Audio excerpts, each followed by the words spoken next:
नागपूर सुरत महामार्गावर व्यापाऱ्यांना जबरीने लुटणारी टोळी, स्थानिक गुन्हे शाखेकडून जेरबंद।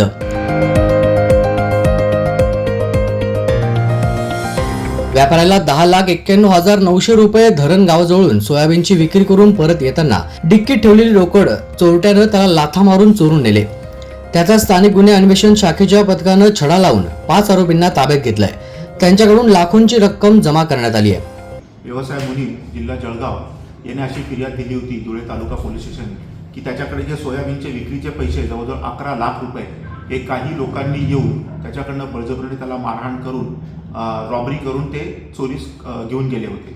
त्या अनुषंगाने पोलीस निरीक्षक स्थानिक गुन्हे शाखा पवार, API पारधी आणि त्यांच्या टीम यांनी अतिशय उत्कृष्ट काम करून तांत्रिकदृष्ट्या तपास करून आज आपण 5 आरोपींना अटक केलेली आहे आणि त्यांच्याकडून जवळजवळ 7 लाखाची रक्कम आपण याच्यातून हस्तगत केलेली आहे। या अनुषंगाने पुन्हा एकदा एक आवाहन करण्यात येत आहे की एवढी मोठी कॅश सोयाबीनची असो किंवा कापसाची असो ही कुठल्याही परिस्थितीमध्ये कॅश अशी डिक्कीमध्ये टाकून घेऊन जाऊ नये अथवा कुठल्याही मित्राला किंवा कुठल्याही इस्माला त्याच्याबद्दल माहिती देऊ नये, जेणेकरून अशा घटना आपल्या जिल्ह्यामध्ये होणार नाही।